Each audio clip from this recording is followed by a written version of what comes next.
So I'm here with Pat Mathewson, who's rerunning for Students' Association President. Pat, do you agree that during your tenure as President, the housing situation has got worse? No, I don't think it's gotten worse. In fact, I think for the first time we've made some really tangible gains into what is a long-term problem. So what's changed in accommodation in the last 5 years in St. Andrews? In the last 6 months, we've gotten £500,000 of new bursaries, and for the first time, the university is now actually reviewing how it can build more university accommodation. So let's talk about those bursaries. In your manifesto, you claim that you've got £450,000 worth of new bursaries. Oh, I don't just claim, it's well, on the university's website, which I have here, for returning students, there are 35 bursaries for undergraduates that come in at £3,000 each. Okay. What's actually online this year is 97 are available for this year. Ben Stewart is looking at increasing that to 149.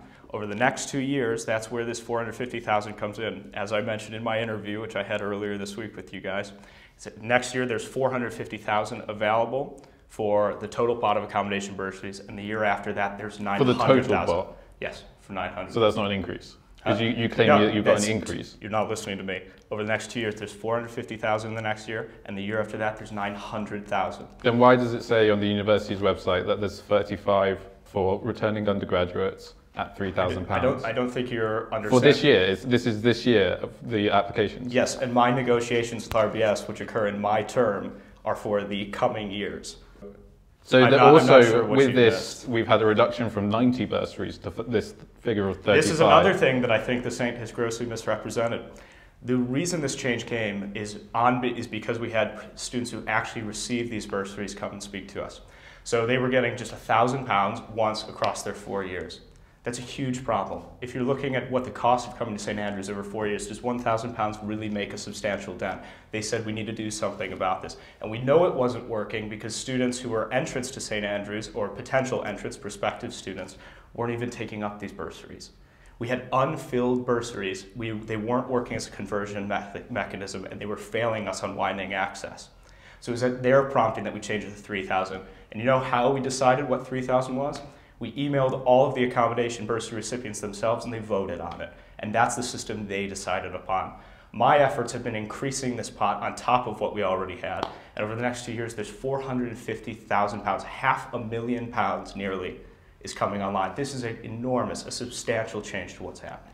What's the figure for the amount that's been taken away from the subsidy to Albany Park and Fife Park? What's the figure, pardon me? For the subsidy that used to go to Albany Park and Fife Park. These two things aren't related. So that's stopped though, right? So 3 years ago, the Students Association president agreed at the time, spoke to the university. The university was going to raise the price on Albany and the rest of them to the lower quartile of all student accommodation across the UK.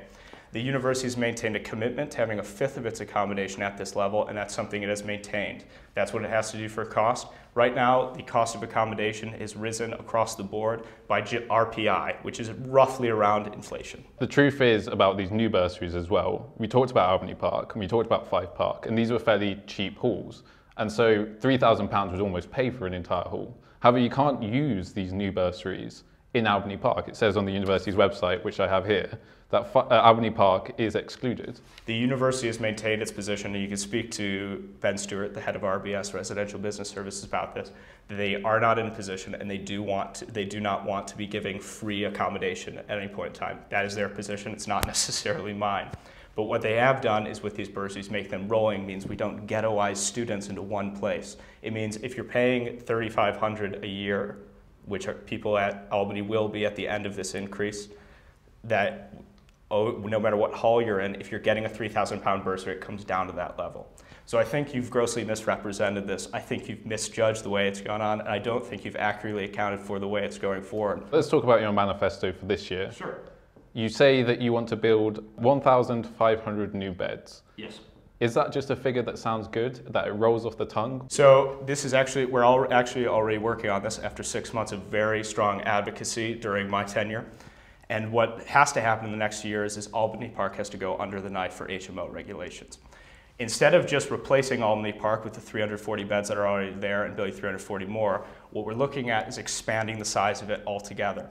So we're bouncing around numbers all the way up to 1,100 in Albany Park. So you're looking at roughly 800 increase there. On top of that, there's conversations going on with the DoD and purchasing spaces out at Lucas or building out in the Grange. This is not a fantasy figure. These are all real business cases that are being considered right now. And what I'm coming to you to By the say, university, though, not you. I'm a member of the university court in a park, and I am the strongest student advocate in that space to be able to make sure this happens.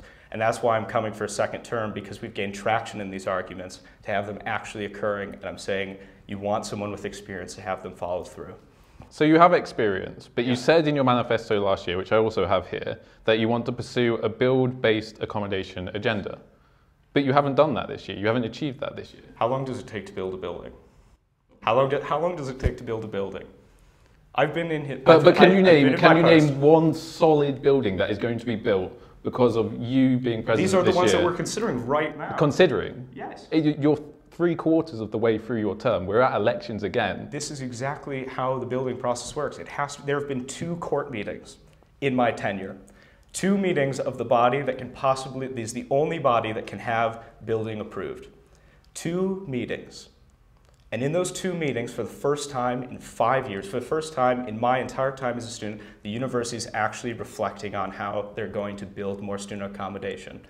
I really disagree with your assessment on this front, and I think we're getting substantial. Well, the ones that have been built, for example, Ayton House, some of the rooms in that are over £10,000. Which is a private company. Yes, yes. But you specifically talk about private investment in last year's manifesto. Yes, and private investment in other places has been very successful. So you look at CLV, which has been commissioned to build Fife Park on a 40-year lease, and then the property is handed back to the university. CLV has been an incredibly productive private solution to building accommodation when it was needed in St. Andrews. Ayton House received, Watkin Jones was the company that was commissioned to build Ayton House. They received planning permission in 2013. If you want to look at the place where the Students Association can give its best input, it's during the planning permission phase. 2013 is long before I was the president here. But despite that, what we've done and we've managed to do is we managed to secure wardennial teams for pastoral care. We've managed to secure hall committees to ensure that there is a level of student community in these places that they can integrate into our system, and we continue to tell them that they've misjudged the market. They came to us asking for an SRC motion supporting the Ayton House. We wouldn't even table it. We're fighting every single day trying to make these prices lower. But the point is that these private companies, they've spoken to you and they've realized that they can charge these figures. They think the association president, who is currently in place, isn't strong enough to oppose us on these things. Do you not agree with that? Is the association... Well, they're charging over £10,000 for You cannot, at this point in time, it's very difficult to dictate price. What we have to do is wait for either more accommodation to come online through the university, takes pressure off the system, means they can't rely on the overwhelming demand that they currently have that enables them to charge £10,000. So there are mechanisms. You can't just say, don't charge £10,000. Fine, if they have students that they get £10,000 from, then they will charge £10,000. They're a private company. There's a fundamental misreading of the economics of the housing market here in St. Andrews in the way you're addressing this and phrasing this question.